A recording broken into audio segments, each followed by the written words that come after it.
মমিতার উপর ঝাঁপিয়ে 18 থেকে 20 জন তাকে বুক করে। তার শরীরে 113টি কাপড়ের দাগ পাওয়া যায়। তার গলার হাড়টা ভেঙে যায়।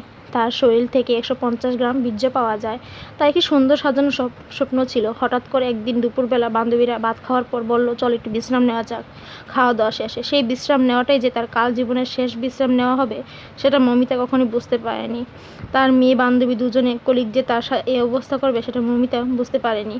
কিছুক্ষণ পর কিছু সংখ্যক লোক আসে তার ঘরে, চলে আসে। তারপর শুরু হয় তার উপর অমানবিক নির্যাতন করার মতন, দর্শন করার মতো নির্যাতন। একের পর একজন তাকে নির্যাতন করে চলছে নরপশুদের মতো। মমিতা শুধু তাকিয়েছিল তার মেয়ে বান্ধবীদের, কলিগদের উপর।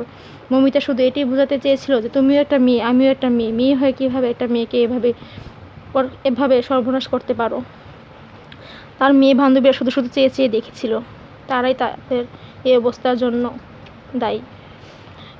মমিতা একটি ছোট্ট ভিডিওর মাধ্যমে মানুষকে একটি বার্তা দিয়েছেন, যেখানে প্রকাশ পেয়েছে তার মাঝে ঘটে যাওয়া ঘটে যাওয়া ঘটনা। তারপর থেকে এ দুনিয়া থেকে চিরকালের মতো বিদায় করে দেওয়া হয় সেই ভিডিওটি বানানোর পরে।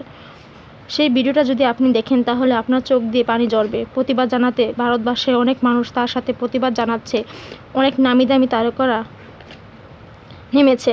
কোন কোন তারকারা নেমেছে মমিতার জন্য, আপনারা কি দেখতে চান? যদি দেখতে চান তাহলে সম্পূর্ণ ভিডিওটি শেষ পর্যন্ত দেখেন।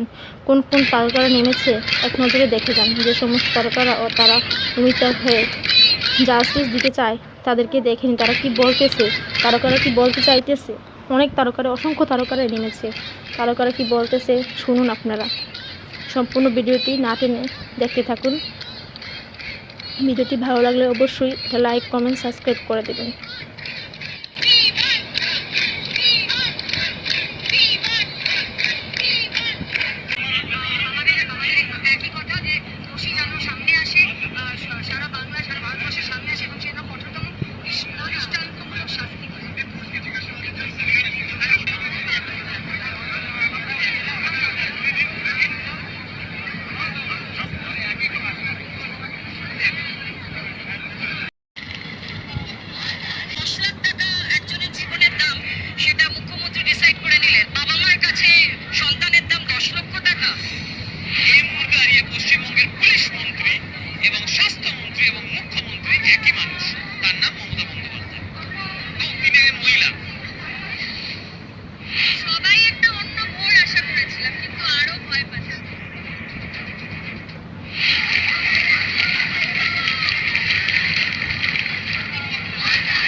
ফেসবুক দেখে আমি অ্যাকচুয়ালি চলে এসেছি।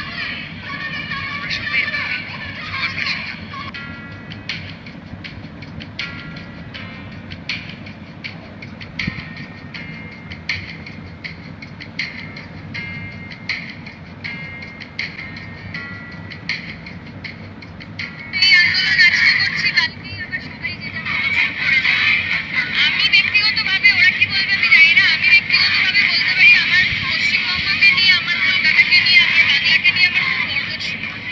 আজকে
আজকে মৌমিতার জন্য যে সমস্ত মানুষ রাস্তায় নেমেছে, যারা রাস্তায় নেমে প্রতিবাদ জানাচ্ছে তাদেরকে অসংখ্য ধন্যবাদ, এবং তাদেরকে জানাচ্ছি যে মৌমিতার মতন আর কারো যেন এমন না হয়, তারা যেন মৌমিতাকে জাস্টিস দেয়। এবং আজ হয়তো মৌমিতার এমন হচ্ছে, কাল হয়তো আমারও হতে পারে, আমার মা বোনদেরও হতে পারে। তাই আমরা মৌমিতার জন্য প্রতিবাদ জানাই, এবং যারা এই ধরনের জঘন্য কাজ করেছে তাদেরকে যেন দোষী করতে পারি, এবং তাদেরকে যেন উপযুক্ত শাস্তি দেওয়া হয়, এটাই আমার তাদের কাছে অনুরোধ। এবং তারা যেন ন্যায় বিচার পাইয়ে দেয় মৌমিতাকে, মৌমিতার পরিবারকে, যেন এই সমস্ত খুনিদেরকে যেন অনেক কঠোর থেকে কঠোরতম শাস্তি দেওয়া হয়, যেন তারা আরেকবার এইসব কাজ করতে গেলে দ্বিতীয়বার ভাবে।